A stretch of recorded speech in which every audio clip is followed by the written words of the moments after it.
और सबसे ज़्यादा जो लोन लेने की वजह होती है वो होता है कि बेटी की शादी करनी है, जो कि हमने पिछले पॉडकास्ट में भी बात करी थी कि क्या ज़रूरत है ऐसे लोगों में शादी करने की जो खुलेआम दहेज मांग रहे हैं।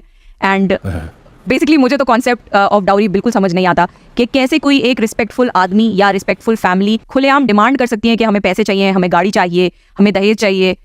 कैसे कोई एक्सेप्ट कर सकता है इस चीज़ को? देखिए, मियाँ बीवी की शादी नहीं हो रही, पैसे की पैसे से शादी हो रही है, और उसका नतीजा आप देख लें कि क्या निकल रहा है। बिल्कुल। इतना खूबसूरत ये निकाह का अमल था, सादा सिंपल। और मैं आपको अपनी जो है निकाह की मैं आपको अपनी स्टोरी सुना दूं कि मेरी जो बेगम साहिबा है ना, वो ज़ाहिरी तौर पे तो, लेकिन उस तरह से मतलब शायद बहुत ज़्यादा मैं नहीं बोलूँगा कि बहुत कोई आलिमा या कुछ इस तरह से, लेकिन उनकी जो क्वालिटीज़ है ना, उनमें से एक जो क्वालिटी मैं आपको बता दूं कि जब मेरा निकाह हो रहा ना, तो साथ साइड पे मौसूफ बैठे हुए थे और उन्होंने कहा कि डॉक्टर है तो हक महर ना सही दबा के लिखवाओ।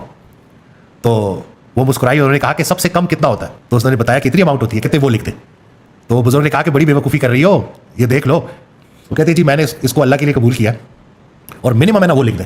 और वो आज आप देखें अल्हम्दुलिल्लाह कि अल्लाह का इतना शुक्र है अल्हम्दुलिल्लाह, मेरी लाइफ की जो सबसे बड़ी स्ट्रेंथ है वो मैं यही बोलूँगा अल्हम्दुलिल्लाह कि वो मेरी जो है बेगम साहिबा है। छोटे मोटे झगड़े तो चलते रहते हैं, लेकिन मैं इसकी एक बड़ी वजह बताता हूँ कि ये जो एक मैं उनसे राज़ी हूँ कि उसमें बड़ी वजह यही है कि हमने बड़ी सादगी से स्टार्ट किया था और उस दिन उनके पास मौका था। यानी कि लोग समझ रहे होते हैं कि बाहर की कोई गारंटी आएगी तो ज़िंदगी खुशगवार गुजरेगी, शादी में बरकत रहेगी। हालांकि ये दो इंसानों के बीच का मामला है और ये जितनी सादगी से स्टार्ट होगा उतनी उसमें बरकत होगी, अल्लाह उतनी उसमें खैर डालेगा। ये जितनी बेबरकती के साथ शादियां होती हैं तो आगे आप नतीजा भी देख लो कि क्या हो रहा है।